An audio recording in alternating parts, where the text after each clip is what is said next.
এটি সেই জন্মের কাহিনী, যে জন্ম যেন হওয়ারই কথা ছিল না। এক এমন পুত্রের জন্ম যার আগমনের জন্য স্বয়ং মহাদেবকে তার পরম বৈরাগ্য ভঙ্গ করতে হয়েছিল, এবং যার লালন পালন করেছিলেন এক নয়, তিনজন মা।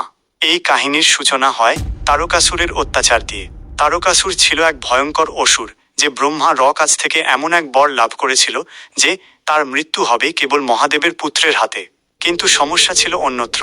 মহাদেব তো পরম বৈরাগী, যুগের পর যুগ গভীর সমাধিতে নিমগ্ন। তার কোনো পুত্র ছিল না, আর হওয়ারও কোনো সম্ভাবনা দেখা যাচ্ছিল না।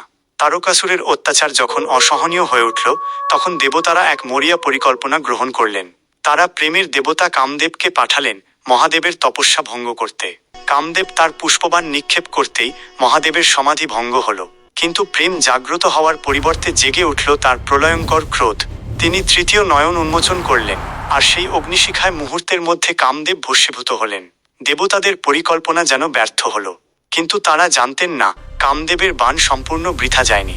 মহাদেবের শরীর থেকে এক অসহনীয় দিব্য তেজপুঞ্জ প্রকাশ পেল। সেই তেজ এতই প্রখর ছিল যে স্বয়ং অগ্নিদেবও তা ধারণ করতে পারলেন না। তিনি সেটি দেবী গঙ্গার হাতে সমর্পণ করলেন, কিন্তু গঙ্গার পবিত্র জলেরও সেই তেজ ধারণ করা কঠিন হয়ে পড়ল। তার জল উথলে উঠতে লাগল। অবশেষে তিনি সেটিকে সরোবর স্থাপন করলেন। সেই মুহূর্তেই তেজপুঞ্জটি রূপ নিল 6টি অপরূপ শিশুরূপে। ঠিক তখনই আকাশপথে অতিক্রম করছিলেন 6 কৃত্তিকা। শিশুগুলিকে দেখে তাদের মাতৃত্ব জেগে উঠল। তারা তাদের স্তন্যপান করিয়ে স্নেহে লালন করতে লাগলেন।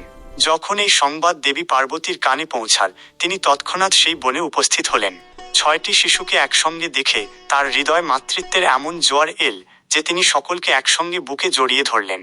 আর সেই অলৌকিক আলিঙ্গনের মুহূর্তে 6টি দেহ একীভূত হয়ে গেল। এক দেহে 6টি মস্তক। কৃত্তিকাদের স্নেহে লালিত হওয়ায় তার নাম হলো কার্তিকেয়। 6 মুখবিশিষ্ট হওয়ায় তিনি সরানন নামেও পরিচিত। তিনি কোনো গর্ভজাত সন্তান নন। তিনি জন্ম নিয়েছিলেন মহাদেবের তেজ, গঙ্গার পবিত্রতা এবং কৃত্তিকাদের মাতৃত্ব থেকে। তিনি প্রেমের জন্য নয়, ধর্ম প্রতিষ্ঠার জন্য অবতীর্ণ হয়েছিলেন।